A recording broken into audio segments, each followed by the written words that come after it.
Hey listeners, real quick. I know this is annoying, and I hate doing it to you, but if you're enjoying Still Unexplained, could you please rate and review it, and also click the follow button on your podcast app? It means a lot to me, and I genuinely want to hear your feedback. Thanks again, and enjoy the show.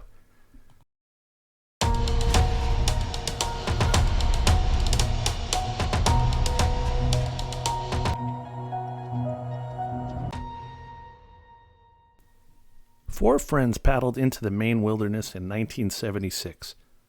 They were not looking for aliens. They were not looking for fame. They were looking for quiet. But something found them. A light that moved with intention. A fire that burned too fast. Hours that vanished without explanation.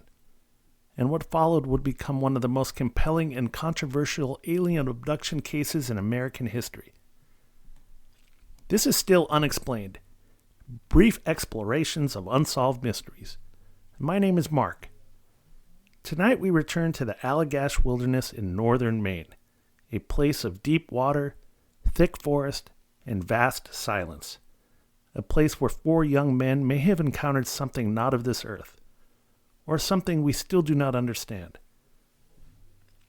In August of 1976, Charles Rack, Charles Foltz, and twin brothers James and Jack Weiner traveled from Massachusetts to canoe through the Allagash Wilderness Waterway. The region spans over 4,200 square kilometers, or about 1,600 square miles of lakes and forests near the Canadian border. At night, there is no ambient light, no highway noise, no city horizon. The sky in that part of Maine feels enormous.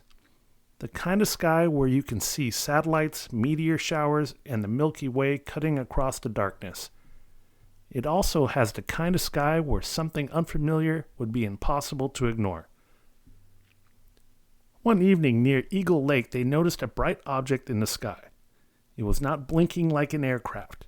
It did not move in a straight path. It appeared spherical and intensely luminous. According to their account, it shifted direction sharply.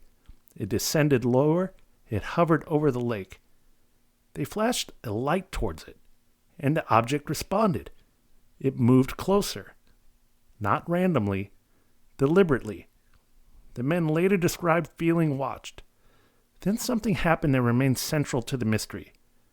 Time fractured. The next clear memory they shared was of their campfire reduced to glowing embers. They had stacked large logs before settling in. They expected the fire to burn through much of the night. Instead, it had burned down completely. Several hours were unaccounted for. Not a few minutes, not a vague gap. Hours. They felt disoriented, unsteady. One of them reportedly experienced nausea. At that time, they did not speak about abduction. They spoke of a UFO, and they reported it to a park ranger the following day. The ranger suggested a mundane possibility. A nearby store had recently installed powerful lighting that could reflect strangely over water. And yes, reflections over lakes can distort distance. Astronomical bodies can appear to move when clouds shift. Human depth perception at night is unreliable. Those are logical explanations. But here's what complicates the logic. All four men independently described the object moving towards them, not drifting, approaching, and responding to their flashlight signal. If it were a reflection, why the reaction? If it were a distant aircraft, why the silent hovering? No engine noise, no propeller sound, no echo, just light. It's important to note that military aircraft in the 70s were loud, even at altitude. Could it have been experimental military craft? Perhaps. The Cold War was active. The United States conducted classified flight testing. But Eagle Lake is remote even today, and there is no record of military testing in that location in 1976. Which brings us to the part of the story that changed everything. Years passed. The incident remained an odd but isolated memory. Then James Weiner began experiencing vivid nightmares after suffering a medical episode involving seizures. In these dreams, he was on a table, bright lights above him, small beings around him, large black eyes, thin limbs. He described feeling paralyzed, examined, unable to speak. These were not vague dreams. They were immersive, repetitive, and emotionally intense. Eventually, the others began experiencing similar fragments, and together they sought hypnosis. The men worked with Raymond Fowler, an investigator and author who specialized in UFO cases. Under hypnosis, a detailed narrative emerged. They described being taken aboard a craft. They described bright interior lighting. They described medical procedures, needle-like instruments, biological sampling. They described beings commonly referred to in modern UFO lore as grays. Small stature, large almond-shaped eyes, smooth skin.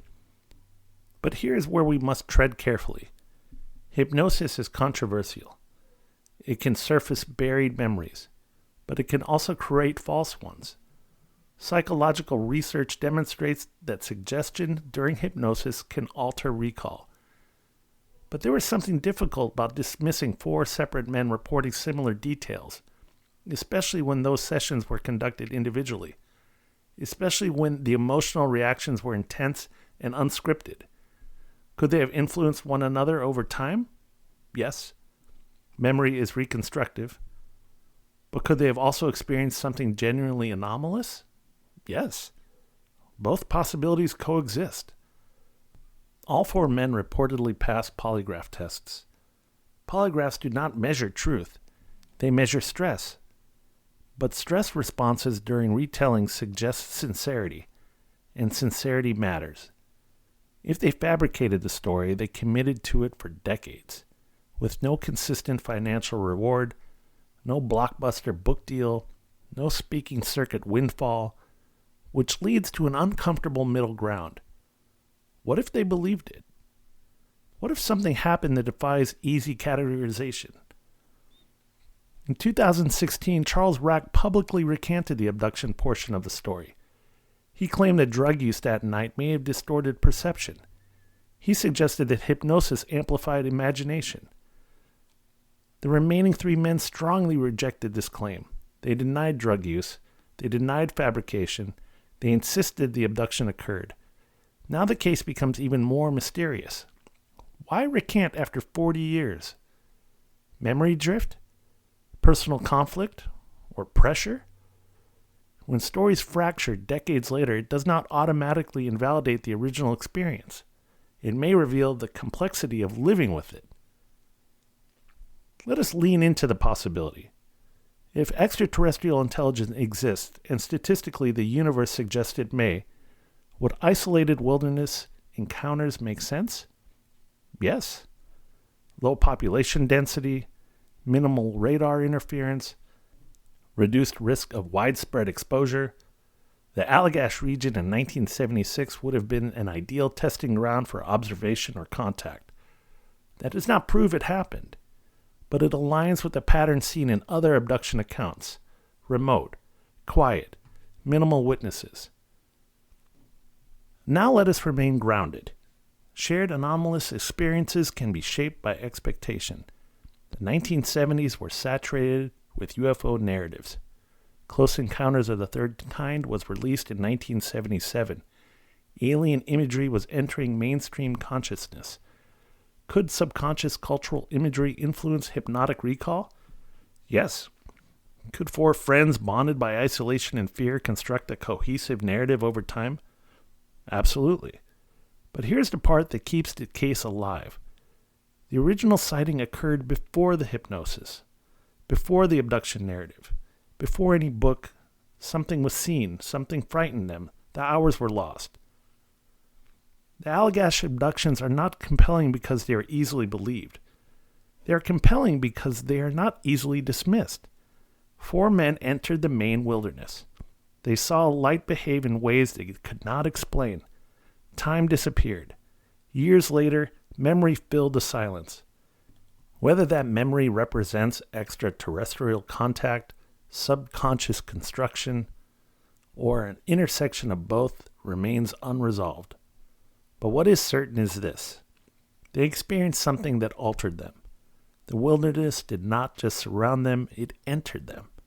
and whatever hovered over Eagle Lake that night remains, in some form, still hovering. This has been Still Unexplained. Thanks for listening.